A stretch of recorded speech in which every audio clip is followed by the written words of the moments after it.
Without further ado, I'll give you a little, this is, God, I hate PowerPoint presentations, but this is just so that I don't get lost. I'll be speaking a lot of this, and if you want to talk more about specific things afterwards, again, I'm an open book. You can ask me anything you want. You can write a note and slip it over to the front table, and someone will pass it over to me if you really want to know something, but you don't want to ask. And I'm totally transparent. So questions about things like my excess skin, I will answer. People have really been like, I have this question about your vagina after weight loss, and I'm like, well now, well, that's deep. I mean, wow. figuratively, not literally. My godchild is here today. I gotta keep her far back. Earmuffs. Yeah. Oh, my mom knows about my vagina. I came out of hers. So even questions like that to me are not necessarily off limits. Just don't be getting up in my business about my boo and stuff, and we'll be okay. Okay. So, Fat2Flaca. So can you just hit? So I wanted to just break this up into a few simple categories. Can we scooch that over just a smidge? Can we see that? And feel free to get close. Like, there doesn't have to be all of this space in the middle. Oh, I guess there does because of projection, right? I'm in the area recently, but I still work and volunteer all of my time in Humboldt Park. It's a community that is near and dear to me. It's where a lot of my ideologies about world and social justice and even fitness and wellness have been formed. A lot of people think about our communities and our communities of color, and we see all the deficit, we see all the bad stuff, and we don't think about ways that we work towards improving our community. Something that I've been a lot more vigilant about is being critical about the state of health that the people in our community are in. In Humboldt Park, it has one of the highest rates of diabetes in the entire United States, specifically within the Puerto Rican community, followed by Longdale's Black community. And so the place that I work, the Humboldt Park Diabetes Empowerment Center, is a nonprofit organization that offers free exercise classes, free education classes on health, nutrition, wellness. So if people don't have access to these things, they're not going to go seek them out. So we provide free resources for people to go and get informed on how to be healthier. I am not 27 anymore, but that'll stay there forever.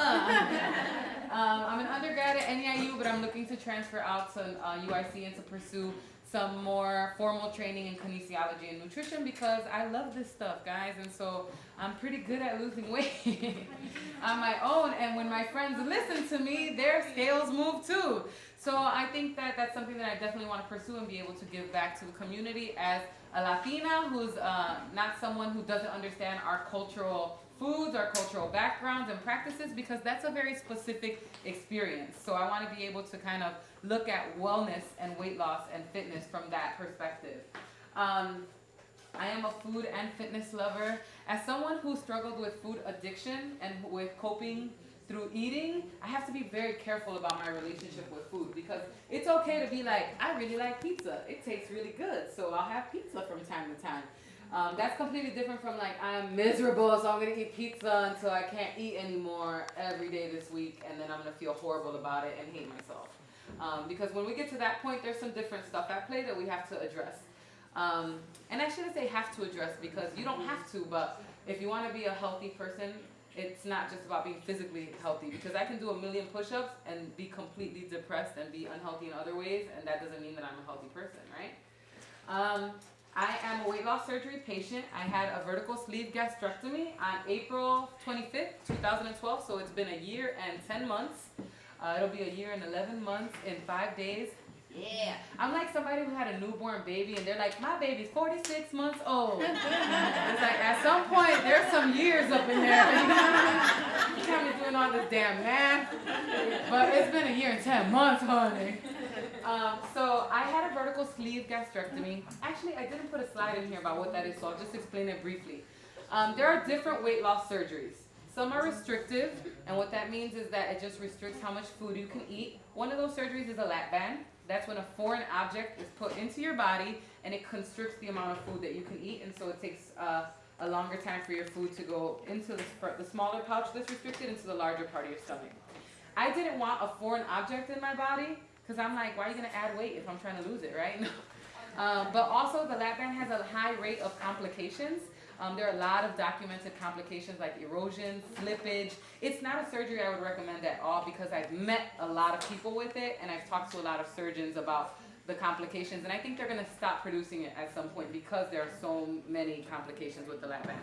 So the vertical sleeve, which is what I have, is when they make 5 little laparoscopic incisions and they go into your stomach and they remove 80% of it. So you're left with a smaller stomach. They don't touch your intestines, they don't touch anything else around your stomach. You still process food the same way, you absorb calories the same way, you just eat less. The stomach, however, will stretch all the way back out to its original size. So it's restrictive if you eat well, but there are unfortunately, well, not unfortunately, if you have self-control, your stomach will stay small forever. If you don't, it will expand again, and then you'll just have a difficult time controlling the capacity. But I guess essentially you could still lose weight and stay fit if you eat healthy with a larger stomach, because you all have normal stomachs and can be healthy, right? But if I don't watch what I eat, I could completely have the same capacity as before, and I can gain even more weight than what I started at this weight. And then the R&Y, or the gastric bypass, they shrink the size of your stomach, but they also reroute your intestines. It's called a duodenal switch, and so you have a different way of absorbing nutrients and calories. You don't absorb all of the calories you eat, but the downfall is that you also don't get all of the valuable vitamins from your food. So you have to be well informed if you're considering weight loss surgery for what your options are. I chose just to be restrictive so that I can handle everything else on my own. So yeah. I started off at 405 pounds, and as of yesterday, I'm 181 pounds. So, and I'm pretty much where I want to be. I do have to have some skin removal surgery because I have a lot of excess skin all over my body. But that's something that isn't pressing because it's not detrimental to my health right now. It's just annoying as shit to hear yourself clapping for yourself when you're running, right? I always have a standing ovation at the end of a workout, honey. But I have to get rid of it because it is, you know, it's like carrying a book bag with like 15 or 18 pounds on it at all times. And so it's annoying. And that's pretty much it. Next. Okay, so one of the most important things for me on this journey has been support. I started thinking about ways that I could be supported, and I broke it down into 2 different ways, direct and indirect support. So someone who supports you to do on your weight loss journey. I think that I had some unrealistic expectations after I had weight loss surgery, that everyone would be like at my bed at 6 o'clock in the morning ready to do push-ups with me, and that is not the way that it is.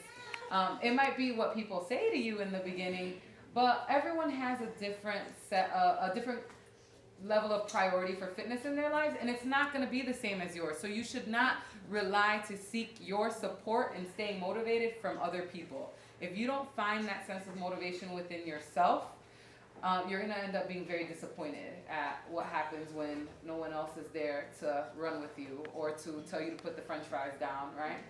After a run or something, right? Because that happens too. I have gone to the gym and then gone and had Flamin' Hots right after. Who hasn't? We're human beings. It happens. But once you have a sense of urgency about what fitness means to you, that will change. Because once I started seeing fitness as, if I don't get fit, I'm going to die early. Or me not being fit and not being conscious of my nutrition is me not loving myself or loving my family. Once I looked at things from a different lens in that way, I was able to be a little bit more committed to being healthy. Because essentially, if you're not fit and healthy, you will have a lower life expectancy, and you're taking yourself away, the gift of yourself, from everyone who loves you. So that's real, people. I mean, how many of us have lost someone from a health complication, from diabetes, or from hypertension, or from heart disease? All of us at some point has someone who's been affected by that. Next. Oh, well, you can go to the next slide, but I forgot one essential system of support, which is social media. Social media is not for everyone, right? Some of us are more private individuals, and we don't want to put on blast, oh, I lost 3 pounds on my Fitness Pal this week. Because sometimes it might be, I gained 3 pounds on my Fitness Pal this week. Or we might not be okay with what our bodies look like, and we don't want to post pictures like that on the internet. My recommendation for people who don't want to seek systems of support, or who would like to meet other people who they don't necessarily know, or feel like they don't have people in their direct lives that are supportive to them is to join online groups with an anonymous personality. You don't have to post pictures of yourself to be on Instagram or Facebook or MyFitnessPal or other free online networks of support. So I would recommend opening an account, not posting your picture. You don't have to post your real information, but you can definitely build friendships with people virtually anywhere in the U.S. I met a lot of VSG and plus size bloggers online that I consider friends that I've never laid eyes on in person, but they have been people who've consistently been like, how was your workout today? Or I need some advice on what to eat for breakfast. You want to trade recipes? So you'd be surprised how much free and available support there is online via social media if you use it correctly. Physical activity. So I get a lot of questions about exercise and what I do for exercise. First, I will say I am not a personal trainer yet, probably by June. However, I can only speak to what exercise works for my body. We're completely different people in here. Me killing it and lifting 250 pounds at any given time at the gym because that's what makes me feel good is not something that might work for you. You might build muscle a lot faster than I do and end up looking like the Hulk when I don't. So make sure that when you're seeking a physical activity clearance or an exercise plan that you're speaking to a professional, that it be a personal trainer, or that you're doing your research online before you start your own stuff. As long as your doctor clears you to work out, there are some free resources I recommend online. I love bodybuilding.com, by the way, and I can give you a list of them afterwards. But make sure that if you are clear from your doctor that you're speaking to a professional before starting your physical activities, because some of us might find that we have a disorder or an illness or a limitation that we didn't know we might have had. There's been friends that I meet who are like, I went to the doctor and they told me that little pinch I get every now and again is a slip disc in my back. Or I might have vertigo and I might get dizzy while I'm working out and pass out, and you didn't know that you had those things. So please make sure you go and see a doctor. So crawl before you walk. I don't think people think that it's valuable to work out in short bursts of time, right? So some of us are like, what's 10 minutes gonna do in the morning? What's 15 minutes gonna do? As a person who's beginning a physical fitness journey, 10 minutes makes all the difference in your day. Waking up and introducing your body to physical activity for 10 minutes will definitely boost your energy level in the morning, will improve your mood in the morning, might help if it's our time of the month with cramps or any other bloating that we have in the morning. So it's really important that to use any time that we have, especially as busy women, as mothers, as people who work part-time jobs and also have after work activities, that we use any time that we have to have physical activity. Any movement counts. Going at your own pace. That's something I wanted to address here as well because we're about to do Zumba very shortly. I want you to make sure you listen to your body while we do Zumba today. Don't worry about the person next to you at the pace that they're going. Don't worry about not getting all of the moves down packed on the first round. We will repeat them again in the song, so you will catch on to them. But listen to your body. If a movement seems like it's too difficult for you to do at the moment, I'll try to show you a modified version of that movement, or just keep your body moving. It does not have to be at the pace that the person next to you is. Get off the elliptical. I love the elliptical. I don't mean not to use the elliptical. It's not literal, but I think that a lot of women are afraid of lifting weights and strength training, and we have this stigma that will make us really, really muscular. That is not true. Lifting weights, in fact, is a very effective way to burn calories, and as women, we do not bulk the same way that men do. So if you're not eating a 3,000 calorie diet and packing on the protein and then going to kill it lifting weights at the gym, I doubt you will look like Arnold Schwarzenegger. If anything, it will help lengthen and you will build long, lean muscle. I highly recommend to combine any cardio exercise regimen with weightlifting. Strength training is very important for us to be able to balance out the burning of fat and the building of muscle, because you can burn all your fat, but then you're going to look like olive oil. If that's your thing and you want to be, stick thin, all the power to you as long as you're healthy. But it's always nice to make sure that we are strong as well as have the endurance that we build with cardio. Being prepared is also important. Having a pair of gym shoes makes all the difference in the world. There are people who have shown up to our Zumba classes in combat boots, in Toms, in shoes that are not supportive to the arch and the ball of our foot, and that can cause stress on the wrong parts of your foot and you can fracture a bone, you can hurt yourself, you can trip. Make sure that if you're going to the gym, at the very least, you're in loose, flexible clothing, breathable clothing, you have gym shoes and socks on, and always try to have a bottle of water. If you didn't pick yours up when you walked through the door, there are some cold bottles of water there. So let's move on to the next slide. Clean eating. So clean eating is not washing your chuletas with dish for many years without being consumed, right? Because that's what a lot of canned food is. It's stuff that's preserved and soaked in salt that's made to live in a can through like any natural disaster. That is not necessarily what needs to live. So eat lots of plants, so a lot of fruits, vegetables, things from the earth, things from the ground. That means adding a side salad to your meal, throw in a side salad.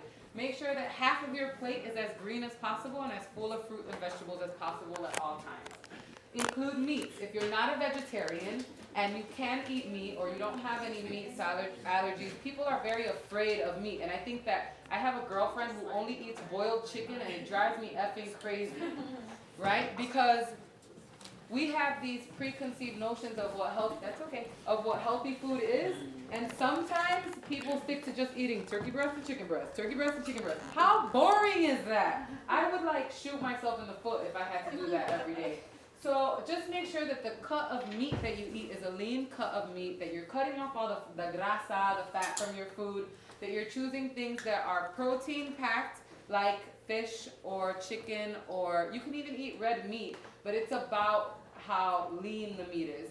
There's not much of a difference in terms of nutrients with ground beef and ground turkey. Yeah, everyone is like, ground turkey, ground turkey, ground turkey. Ground turkey's great, I love it. But if you get a 97% lean ground beef, you'll have a different flavor, you'll have the satisfaction of not feeling like you're giving up beef forever, and it'll be different than having ground turkey wrapped in a leaf every day of the week. You can't sustain a healthy diet if it's gonna be a boring diet, okay? Grains. Everyone, when they're eating, are like, low carb living forever. Like, you don't ever want to look at pasta or rice again. You're like, no, that's the devil. Not true, right? I love spaghetti and meatballs.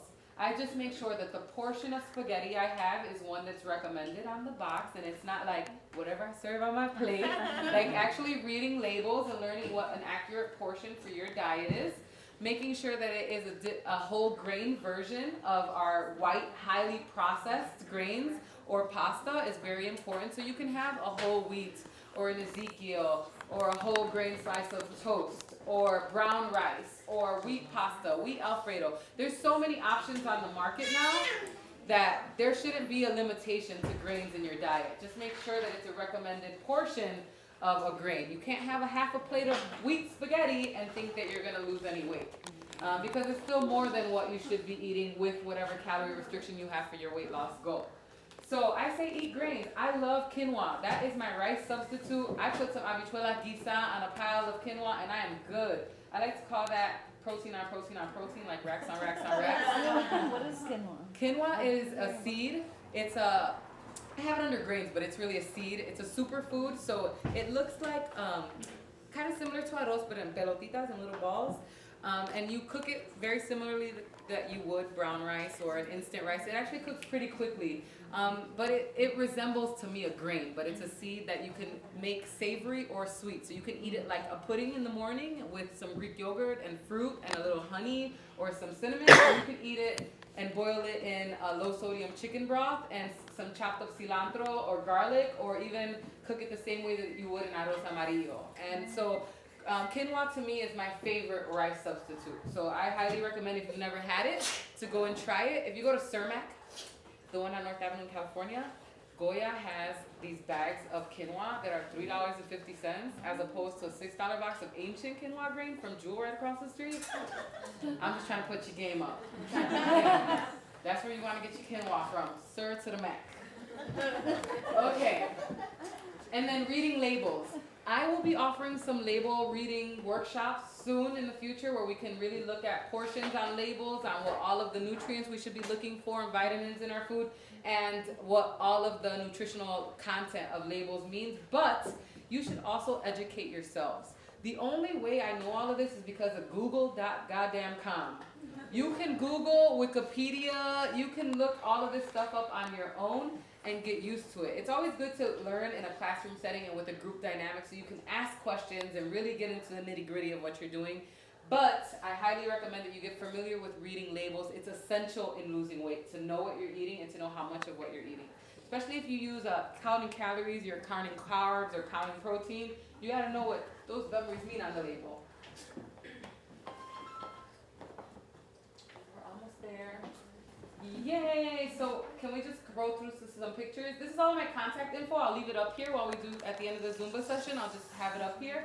And I'll have some cards in the front as well. There's also some info on all of the services I provide. I do cook fully prepared meals for people who don't have time or culinary skills. Because I have a girlfriend, she's like, it's not that I don't have time, I just do not know how to boil an egg.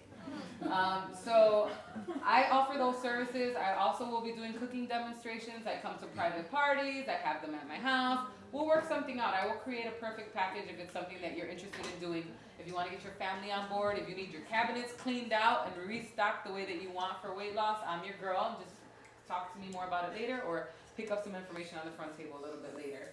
I'm also a certified licensed Zumba instructor, and I'm working on getting some more certifications to be a personal trainer soon. So I will be offering boot camp soon. I just have a lot of stuff in the works, and I'm looking forward to having everyone there. So these are just some before and after pics. Thank you, thank you.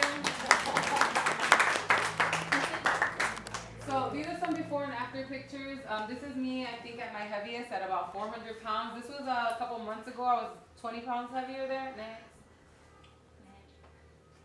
This is actually me at my heaviest on my honeymoon in Puerto Rico. This is the night of my Get Me Body dinner party. This is where I announced to everyone I was having weight loss surgery, and I allowed everyone to put all these funny questions in a Q&A box about what it meant, and I explained what the surgery was. So I had a huge smorgasbord when I announced it. It was a potluck, and I rented out a restaurant, and everyone bought their favorite dishes. I never ate so fucking much in my life. And I probably never will again. But this picture reminds me of the best pastelón I ever had. And then this is actually the night before surgery. I did a photo shoot the night before surgery. I did not sleep an hour before surgery. First, because I'm a procrastinator, and I was doing my finals project up until like 4 in the morning.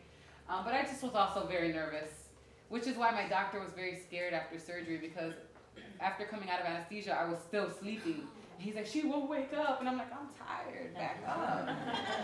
Next. This is before, still doing it. Hey, girl, how you doing? I remember you. Moving on. Engagement party, Puerto Rico, Puerto Rico. And then this is now. This is my first 5K. I'm boxing competitively. I'll be in the 2015 Golden Gloves next year. Lifting weights are good. I just want you guys to see. Do I look like really bulky? I know I got some thick thighs, but that's all skin. Next. And that's it. So we're going to start Zumba. If you have coats on, if you need to put those things on, there's a rack in the back. You can go hang those things. If you want your children to come forward here.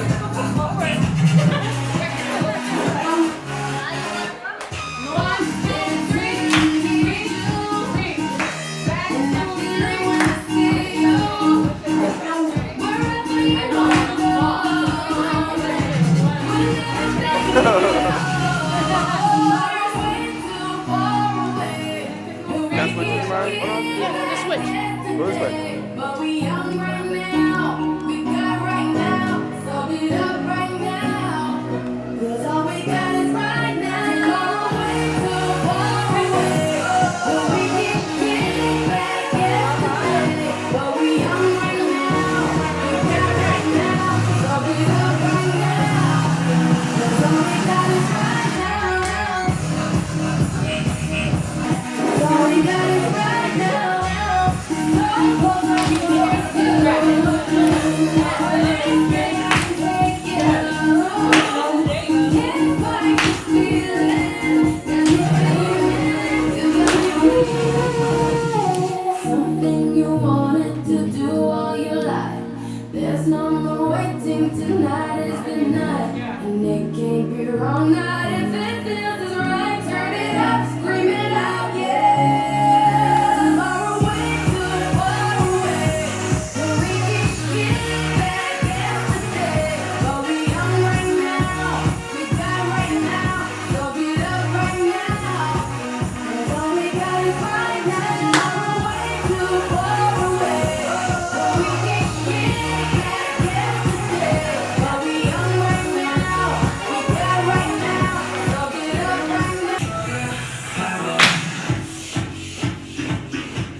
Looking up.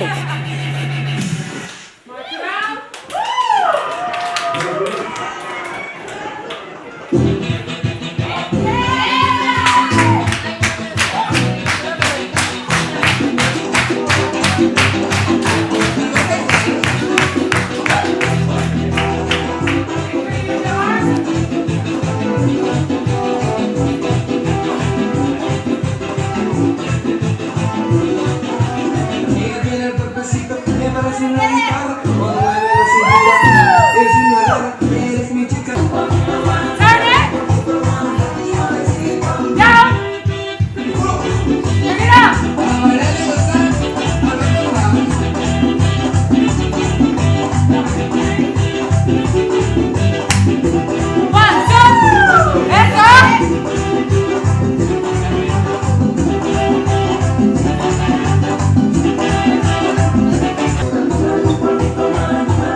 iPhone pictures, maybe. Well, I'll take Yeah. more. Yeah, take more pictures.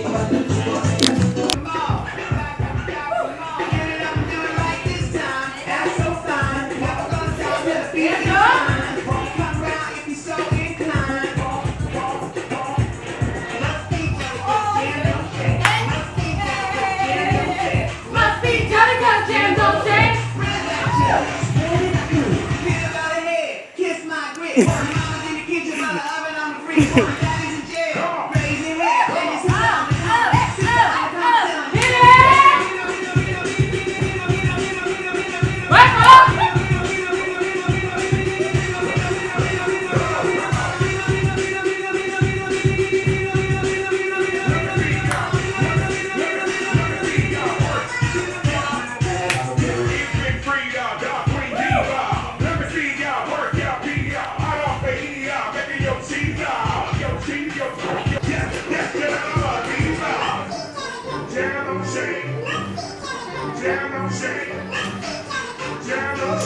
It's so good. No free jelly, no jam, don't shake. No free jelly, no jam, don't shake. No free jelly, no jam, don't shake. Spread that jelly, spread it good. Feel it out of hell. Here's my dog. Mama's in the kitchen, To make your work go strong. daddy's in jail. Raising hell. And your sister on the corner, sister on the corner, son.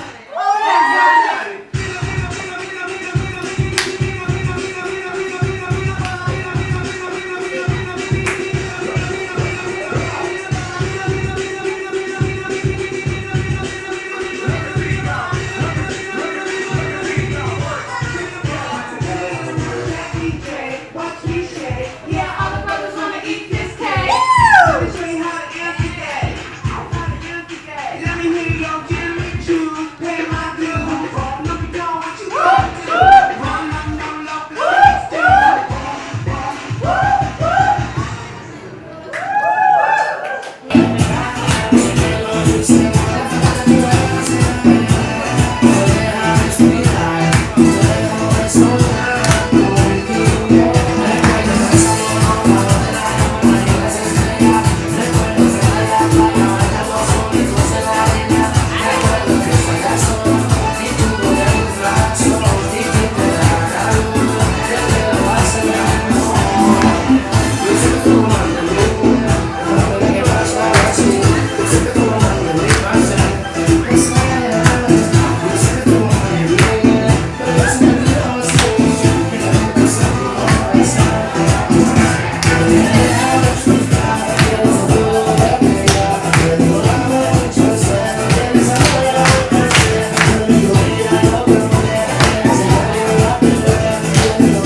Hey!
Get it, girl. And that was a 45 minutes.